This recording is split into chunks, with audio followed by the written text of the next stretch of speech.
Welcome to Frenchy Tales. Make your learning journey fun and exciting with engaging stories.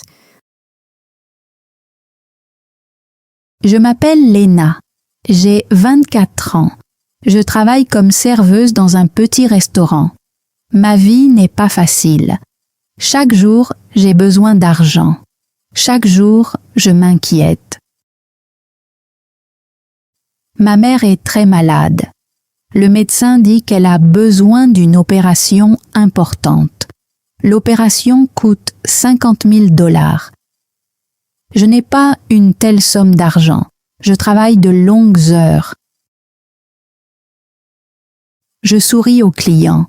Je porte les plats et les boissons d'une table à l'autre. Parfois, mes pieds me font tellement mal que j'ai du mal à rester debout. Mais malgré tout, je continue à travailler. Mon patron n'est pas gentil. Il me crie souvent dessus. « Tu es trop lente », dit-il. « Tu as encore fait une erreur. » Parfois, j'ai envie de pleurer, mais je ne pleure pas devant lui. Je dis seulement « Désolé », puis je continue à travailler. Il y a un vieil homme qui vient souvent au restaurant. Il s'appelle Laurent.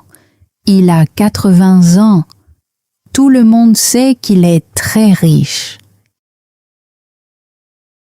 Les gens disent qu'il possède des immeubles, des terrains et des entreprises. Ils disent aussi qu'il est froid et difficile. Laurent s'assoit toujours seul. Il commande des plats simples. Il ne parle pas beaucoup. Mais il observe tout. Il regarde les clients, il regarde les employés et parfois il me regarde. Je ne comprends pas pourquoi. Un jour, pendant mon service, l'hôpital m'appelle. L'infirmière me dit que ma mère a besoin de l'opération très bientôt. Si elle ne l'a pas, elle risque de mourir. J'ai besoin de cet argent cette semaine-là. Après l'appel, je m'assois dans un coin et je pleure. Je me sens complètement impuissante. Je ne sais pas où aller. Je ne sais pas à qui demander de l'aide. Puis, Laurent vient à ma table. Il s'assoit lentement à côté de moi. « Que s'est-il passé ?» demande-t-il. Au début, je ne dis rien, puis tout sort d'un coup. Je lui parle de ma mère. Je lui parle de l'opération. Je lui parle de l'argent que je n'ai pas. Laurent m'écoute en silence. Il ne m'interrompt pas. Quand j'ai fini de parler, il dit quelque chose à quoi je ne m'attendais jamais. « Épouse-moi ». Je le regarde avec étonnement. Je pense qu'il plaisante. Mais son visage est sérieux. Il m'explique son offre. Il paiera l'opération de ma mère. Il m'offrira une vie stable. Je vivrai dans sa maison. J'aurai des vêtements, de la nourriture et tout ce dont j'ai besoin. Mais je devrais l'épouser pendant 5 ans. Je devrais rester avec lui. Je devrais prendre soin de lui. Ses enfants veulent l'envoyer dans une maison de retraite. Lui, il ne veut pas y aller. Il dit qu'il a besoin d'une épouse pour protéger sa place dans sa propre maison. Je n'arrive pas à croire ce que j'entends. Il a 80 ans. J'en ai 24. Il est assez âgé pour être mon grand-père. Les gens vont se moquer de moi. Les gens vont me détester. Ils diront que je l'ai épousé seulement pour son argent. Mais ensuite, je pense à ma mère. Je pense à son corps faible dans le lit de l'hôpital. Sans l'opération, elle peut mourir. Je n'ai pas d'autre choix. Des larmes coulent sur mes joues. Je regarde Laurent et je dis oui. À cet instant, j'ai l'impression de sacrifier ma jeunesse, mais je sais aussi pourquoi je le fais. Je le fais pour sauver ma mère. Laurent hoche la tête. Il me serre la main, et comme ça, ma vie change. 3 jours plus tard, nous nous marions à la mairie. Il n'y a pas de fleurs, pas de musique, pas de belles robes. Seulement une petite salle grise et quelques papiers sur un bureau. La femme qui travaille là nous regarde d'un air étrange. Au début, elle pense que Laurent est mon grand-père. Quand je lui dis qu'il est mon mari, ses yeux s'ouvrent en grand. Elle ne dit plus rien. Elle nous donne les papiers. Je signe mon nom avec une main tremblante. Laurent signe lentement. Puis, tout est terminé. Nous sommes mariés. Personne n'applaudit. Personne ne sourit. Nous sortons ensemble. Les gens dans le couloir nous regardent fixement. Certains chuchotent, certains rient. J'entends leurs paroles. Ils pensent que nous sommes une blague.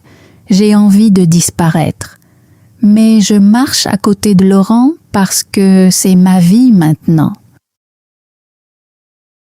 Laurent m'emmène dans sa maison. Elle est immense. Elle ressemble presque à un palais. Il y a beaucoup de pièces. Les meubles sont très chers. Les murs sont magnifiques. Mais la maison ne semble pas chaleureuse. Elle semble froide et solitaire. Un employé me montre ma chambre. La chambre est grande. Le lit est confortable, mais j'y dors seule. Laurent dort dans une autre chambre. Sur le papier, nous sommes mari et femme, mais dans la maison, nous sommes comme des étrangers. Maintenant, j'ai de beaux vêtements. J'ai des bijoux, j'ai de l'argent pour la nourriture et pour vivre en sécurité. Mais je ne me sens pas heureuse. Cette maison ressemble à une cage dorée. Une semaine plus tard, Laurent m'emmène au restaurant. C'est la première fois que les gens nous voient ensemble après le mariage. Dès que nous entrons, tout le monde arrête de parler. Les gens nous regardent. Puis, les chuchotements commencent. Elle ressemble à sa petite fille. Elle attend qu'il meure. Elle veut seulement son argent. Mon visage devient brûlant de honte. Laurent les entend aussi. Il prend ma main. Sa vieille main tremble, mais il me tient fermement. Il veut que tout le monde voie que je suis sa femme. Mais je ne peux pas profiter du repas. Chaque regard dans la salle est comme un couteau. Je suis riche maintenant, mais les gens ne me respectent pas. Ils pensent que je me suis vendue. Et peut-être que, d'une certaine manière, c'est vrai. 2 semaines plus tard, les enfants de Laurent viennent à la maison. Ils s'appellent Lucas et Sarah. Lucas a 55 ans, Sarah a 52 ans. Ils sont beaucoup plus âgés que moi. Quand ils arrivent, ils ne me saluent pas. Ils me regardent avec des yeux froids et pleins de colère. Pendant le dîner, le silence est pesant. Je suis assise à côté de Laurent. Lucas et Sarah sont assis en face de nous. Enfin, Sarah parle. « Pourquoi l'as-tu épousée ?» demande-t-elle à Laurent. « Elle est beaucoup trop jeune. Elle ne t'aime pas. » Lucas me regarde avec dégoût. Il dit que je veux seulement l'argent de Laurent. Il dit que j'attends sa mort pour tout prendre. Mes yeux se remplissent de larmes, mais je reste silencieuse. Sarah dit qu'ils vont appeler un avocat. Elle dit qu'ils vont faire annuler le mariage. Elle dit que je n'aurai rien. Ils parlent de moi comme si je n'étais pas une personne, comme si j'étais seulement un problème. Je regarde Laurent en attendant qu'il dise quelque chose. Son visage devient rouge. Ses mains tremblent. Soudain, il frappe la table très fort. Les verres tremblent. Tout le monde se tait. Laurent se lève lentement. Il paraît faible, mais sa voix est forte. « C'est ma femme, » dit-il. « Vous la respecterez. » Lucas et Sarah le regardent fixement. « Si vous n'êtes pas capable de lui parler avec respect, alors quittez ma maison, » dit Laurent. Sarah commence à pleurer. Lucas est en colère. Mais Laurent ne s'arrête pas. « Partez, » dit-il encore. « Ne revenez pas avant d'être prêt à présenter vos excuses à Léna. » Finalement, ils se lèvent. Ils sortent de la maison. La porte claque derrière eux. Laurent se rassoit. Il a l'air épuisé. Il respire difficilement. Ses mains tremblent beaucoup. Je le regarde et je sens quelque chose changer en moi. Pour la première fois, je vois sa solitude. Ses propres enfants ne l'aiment pas. Ils veulent seulement son argent. Et aujourd'hui, ce vieil homme m'a défendu. Personne ne m'avait jamais défendu comme ça auparavant. Peut-être que Laurent n'est pas aussi froid que les gens le disent. Peut-être que, sous tout cet argent et ce silence, il a encore un cœur. Une nuit, je n'arrivais pas à dormir. J'étais allongée dans mon grand lit et je regardais le plafond. La maison était silencieuse, trop silencieuse. Puis j'ai entendu de la musique, une douce musique de piano. Elle venait du rez-de-chaussée. La mélodie était belle, mais très triste. Je suis sortie de mon lit et j'ai marché doucement dans le couloir. La musique venait du salon. J'ai entrouvert la porte et j'ai regardé à l'intérieur. Laurent était assis devant un grand piano noir. Ses vieux doigts glissaient lentement sur les touches. La pièce était sombre, sauf une petite lampe. La lumière éclairait son visage.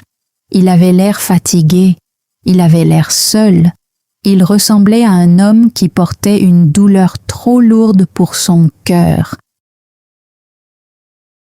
Je suis restée là à le regarder. Il ne m'avait pas vue, il continuait à jouer. Puis j'ai vu des larmes couler sur son visage. Quand la musique s'arrêta, il resta immobile pendant un long moment. J'entrai dans la pièce. Il leva les yeux et me vit. « Tu veux une tasse de thé ?» demandai-je doucement. Il hocha la tête. J'allai à la cuisine et préparai du thé chaud. Quand je revins, je m'assis à côté de lui. Il but lentement. Puis, pour la première fois, Laurent m'ouvrit son cœur. Il me parla de sa première femme. Elle s'appelait Angélique. Elle est morte il y a 40 ans. Il l'aimait profondément. Mais quand elle était encore en vie, il était toujours occupé. Il travaillait jour et nuit. Il voulait devenir riche. Il voulait se faire un grand nom. Mais pendant qu'il courait après l'argent, il oublia sa famille. Il ne passait pas assez de temps avec Angélique. Il ne jouait pas avec ses enfants. Il leur donna une grande maison. Il leur donna des choses très chères, mais il ne leur donna pas son temps. Puis Angélique tomba malade. Quand elle mourut, Laurent était au travail. Après sa mort, il travailla encore plus. Il donna encore plus d'argent à ses enfants. Mais il ne leur donna toujours pas d'amour. Maintenant, il ne pense qu'à l'argent, dit-il en pleurant. Et peut-être que je leur ai appris cela, peut-être que c'est ma faute. Ces paroles me brisèrent le cœur. Pour la première fois, je ne voyais pas seulement un vieux milliardaire. Je voyais un homme seul, rempli de regrets. Je pris doucement sa main fragile. « Vous êtes encore ici, » dis-je doucement. « Vous pouvez encore choisir la gentillesse. » Après cette nuit, tout changea entre nous. Je commençai à prendre soin de Laurent avec sincérité, pas à cause de notre accord, pas à cause de l'argent, mais parce qu'il était un être humain. Il était seul, il souffrait, et il avait besoin de quelqu'un à ses côtés. Je lui préparais une soupe douce parce que ses dents étaient fragiles. Je lui lisais des livres parce que ses yeux se fatiguaient vite. Nous parlions de la vie, de nos erreurs, de l'espoir, des choses que nous aurions voulu changer. La différence d'âge entre nous ne semblait plus importante. Nous étions simplement deux personnes seules qui se comprenaient. Peu à peu, quelque chose de sincère grandit entre nous. 3 mois passèrent. Notre vie devint paisible. Nous parlions chaque jour. Parfois nous rions. Parfois nous restions assis en silence dans le jardin. Je prenais soin de lui, et à sa manière, il prenait aussi soin de moi. Puis, un matin, tout changea. J'apportais le petit déjeuner à Laurent. Il était assis dans son fauteuil. Je posais le plateau devant lui. Soudain, il fit un bruit étrange. Son visage changea. Un côté de sa bouche s'affaissa. La tasse tomba de sa main et se brisa sur le sol. Il essaya de parler, mais aucun mot ne sortit. Je criais pour demander de l'aide, puis j'appelais l'hôpital. L'ambulance arriva rapidement. Les secours installèrent Laurent sur un brancard et l'emmenèrent. Je partis avec lui. À l'hôpital, les médecins s'occupèrent immédiatement de lui. Ils l'emmenèrent dans une salle et me demandèrent d'attendre dehors. Je m'assis dans le couloir, je pleurais, je priais. Quelques heures plus tard, un médecin sortit. Il me dit que Laurent avait eu un grave AVC. Il était vivant, mais il était dans le coma. Les médecins ne savaient pas quand, ni même s'il se réveillerait un jour. Je restais près de son lit, je lui tenais la main, je lui parlais. « S'il vous plaît, réveillez-vous, » murmurai-je. « Revenez, je vous en prie. » Mais Laurent ne bougea pas. Le deuxième jour, Lucas arriva. Il entra dans la chambre et regarda son père. Il n'avait pas l'air triste. Il avait l'air en colère. Puis il se tourna vers moi. « Pars, dit-il, tu n'as pas ta place ici. »« Je suis sa femme, répondis-je. Je reste. » Lucas eut un rire froid. « Il est en train de mourir. Tu ne sers plus à rien maintenant. » Puis il appela la sécurité. 2 agents arrivèrent et me forcèrent à quitter l'hôpital. Je pleurais, je les suppliais, mais ils me poussèrent dehors. Je retournai chez Laurent pour récupérer mes affaires, mais les serrures avaient été changées. Je frappais encore et encore. Personne n'ouvrit la porte. Puis je vis mes vêtements dans le jardin, quelqu'un les avait jetés dehors, mes robes étaient sales, mes chaussures étaient abîmées. Tout ce que je possédais était par terre. Lucas ouvrit la porte et sourit. « Le vieux est en train de mourir, dit-il. Tu ne vis plus ici et tu n'auras rien. » Puis il referma la porte. Je restais debout dans le jardin, sans endroit où aller. Je n'avais plus de maison, plus d'argent, plus de protection, mais tout cela n'avait plus d'importance pour moi. Seul Laurent comptait. Je devais savoir s'il était encore vivant. Je montais dans ma vieille voiture et retournais à l'hôpital. Je ne pouvais pas entrer. Alors je restais dehors. Je dormis dans ma voiture cette nuit-là, puis la nuit suivante. Et encore la nuit d'après. Pendant 3 jours, je mangeais à peine. J'attendis seulement. Je priais seulement. Le 4e jour, une infirmière me trouva. « Laurent est réveillé », me dit-elle. Je courus vers l'hôpital, mais la sécurité m'arrêta près de sa chambre. Ils me dirent que je n'avais pas le droit d'entrer. Lucas était là avec Sarah, des médecins et des avocats. Ils tenaient une réunion. Je passai devant les agents de sécurité et j'ouvris la porte. Tout le monde se tourna vers moi. Mes cheveux étaient en désordre, mes vêtements étaient vieux. J'avais l'air fatigué et sale, mais cela ne m'importait pas. Je vis Laurent sur son lit. Il était réveillé, mais il avait changé. Un côté de son visage ne bougeait plus. Un de ses bras restait immobile.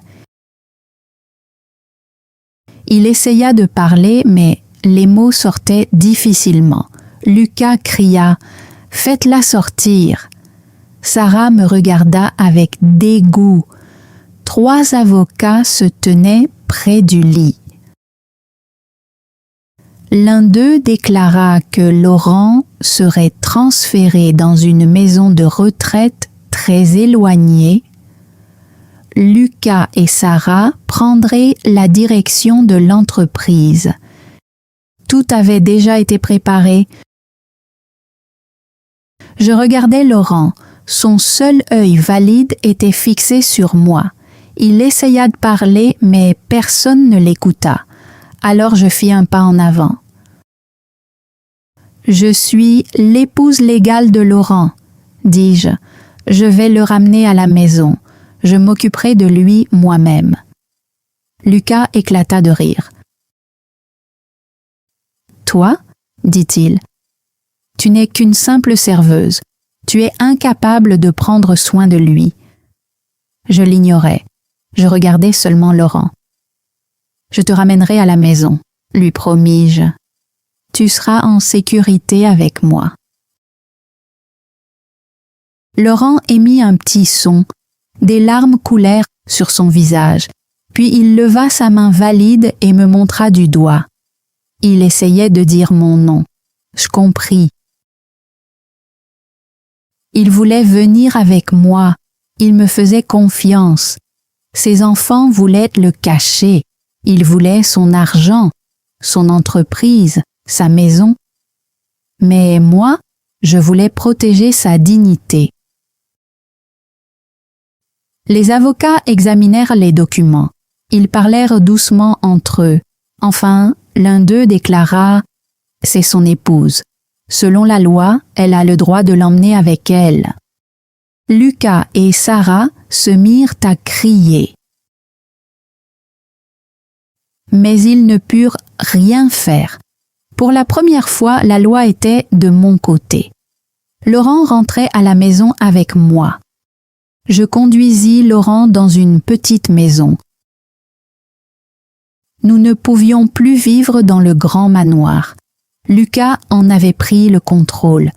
Notre nouvelle maison était toute petite, mais elle était chaleureuse, elle était calme et elle était à nous. Chaque matin, je me levais tôt, j'aidais Laurent à sortir du lit. Le côté gauche de son corps était encore faible. Il ne pouvait plus bouger comme avant. Alors je devins ses mains. Je devins ses pieds.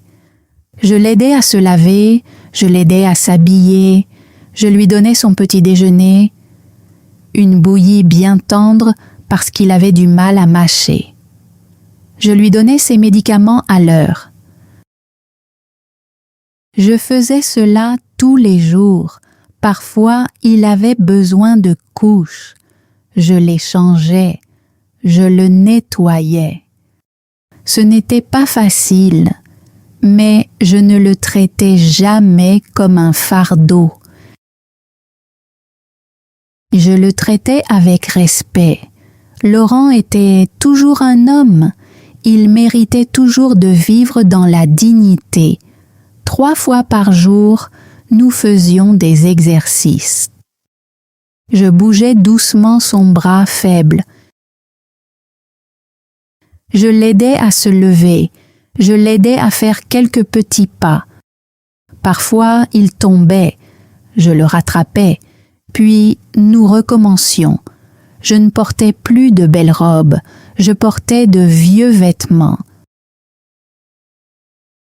Mes mains étaient devenues rugueuses. Mon visage paraissait fatigué. Je n'avais que 25 ans, mais j'en paraissais davantage. Je n'avais plus de temps pour les fêtes. Plus d'amis, plus de vie en dehors de cette petite maison, mais je ne me plaignais pas. C'était mon choix. Un soir, après avoir aidé Laurent à se coucher, il me regarda avec des larmes dans son œil valide. Il essaya de parler. Ses mots étaient lents et difficiles. Il dit qu'il m'avait acheté avec son argent. Il dit que je l'avais remboursé avec toute ma vie. Il dit qu'il était désolé. Il dit qu'il m'avait volé ma jeunesse. Je m'assis à côté de lui et lui pris la main. Puis je lui dis la vérité.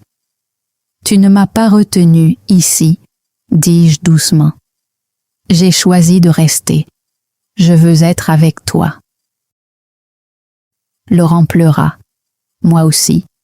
Dans cette chambre sombre, je compris enfin mon propre cœur.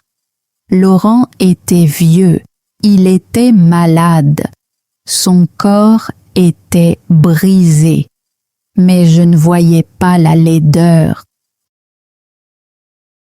Je voyais son âme, une âme solitaire, une âme généreuse, une âme que tout le monde avait oubliée. Sa famille voulait son argent, mais moi, je voulais lui, pas sa maison, pas son compte bancaire. Lui. Et peu à peu, je compris la vérité. J'aimais Laurent, d'un amour véritable, d'un amour silencieux, d'un amour qui ne demandait rien en retour. 6 mois passèrent, nous vivions paisiblement. Puis Lucas recommença à nous faire du mal. Il répandit des mensonges à mon sujet. Il disait que j'avais un petit ami. Il disait que je faisais souffrir Laurent. Il disait même que je voulais qu'il meure plus vite. Les gens le crurent. Ils me traitèrent de tous les noms. Puis Lucas alla devant le tribunal. Il voulait me retirer Laurent. Il disait que j'étais une mauvaise tutrice. Peu de temps après, je reçus une lettre. Une réunion de famille avec des avocats était prévue. Ils allaient décider de l'avenir de Laurent. J'avais peur. Mais Laurent n'avait pas peur. Chaque jour, il s'entraînait à parler. Chaque mot était difficile. Pourtant, il essayait encore et encore. Il s'entraînait aussi à se tenir debout. Il s'appuyait sur mon bras et faisait de tout petits pas. Il tombait souvent, mais il recommençait toujours. Le jour de la réunion, j'y allais seule. Je pensais que Laurent était trop faible pour venir. Lucas et Sarah étaient déjà là. Plusieurs avocats étaient assis autour de la table. Ils me regardaient comme si je ne valais rien. Lucas prit la parole le premier. Il dit que je voulais seulement de l'argent. Il dit que j'étais dangereuse. Il montra de faux documents. J'essayais de me défendre, mais personne ne m'écouta. Je me mis à pleurer. Puis, la porte s'ouvrit. Tout le monde se tourna. Laurent entra dans un fauteuil roulant. Une infirmière le poussait. La salle devint silencieuse. Laurent demanda à l'infirmière de s'arrêter, puis il posa ses mains sur les accoudoirs du fauteuil et se releva. Ses jambes tremblaient, mais il resta debout. Tout le monde le regardait avec étonnement, puis Laurent parla. Sa voix était lente, mais claire. Il déclara que la plus grande partie de son argent irait à des associations caritatives. 80%. Le reste me reviendrait. Lucas et Sarah ne recevraient rien, pas un seul dollar, parce qu'ils avaient choisi la cupidité au lieu de l'amour. Lucas se mit à crier. Sarah se mit à pleurer. Les avocats étaient sous le choc. Mais Laurent se rassit simplement, fatigué mais en paix. Il m'avait encore défendu. Ce soir-là, Laurent et moi étions assis dans notre salon. Il ouvrit un tiroir et sortit notre ancien contrat de mariage. Le document signé 5 ans plus tôt. Il le regarda longtemps. Puis il le déchira en petits morceaux. Je le regardais sans comprendre. Ensuite, il remplit un chèque d'un très gros montant. Il me le tendit avec des mains tremblantes. « Tu es libre maintenant, » dit-il lentement. « Tu es encore jeune, va vivre ta vie. Trouve quelqu'un de ton âge, ne sacrifie pas ta jeunesse à cause de moi. » Je regardais le chèque. Cette somme pouvait changer toute ma vie. Mais je ne voulais pas de cet argent. Et je ne voulais pas être libre de Laurent. Alors je déchirai le chèque, morceau par morceau. Les morceaux tombèrent à côté de ceux du contrat. Laurent me regarda avec surprise. « Pourquoi ?» demanda-t-il. Je lui pris la main. « Parce que je te choisis, » répondis-je. « Pas pour l'argent, pas à cause d'un contrat, mais parce que je t'aime. » Il pleura. Moi aussi. À partir de ce jour, ce n'était plus un morceau de papier qui nous unissait. C'était l'amour. 3 années passèrent. Laurent et moi vivions dans une petite maison à la campagne. Nous plantions des fleurs dans le jardin, des roses rouges, des tournesols jaunes, des marguerites blanches. Nous avons adopté 2 vieux chiens dont personne ne voulait. Ils dormaient près du fauteuil de Laurent. Chaque après-midi, je le promenais dehors dans son fauteuil roulant. Nous regardions les oiseaux, nous admirions les arbres, nous parlions de choses simples. Laurent devenait plus faible chaque année, mais il souriait davantage. Il disait que c'était les plus belles années de sa vie. Un matin, Laurent ne se réveilla pas comme d'habitude. Je m'assis près de lui et lui pris la main. Il ouvrit lentement les yeux. Il me sourit. Puis il murmura « Je t'aime, merci ». Après cela, il ferma les yeux. Il mourut paisiblement dans mes bras. Il avait 84 ans. Plus tard, je trouvai une lettre sur son bureau. Il l'avait écrite pour moi. Elle disait « Merci de m'avoir offert une seconde vie magnifique. » Je pleurais pendant de nombreux jours, mais je ne me sentais pas vide. Je me sentais reconnaissante.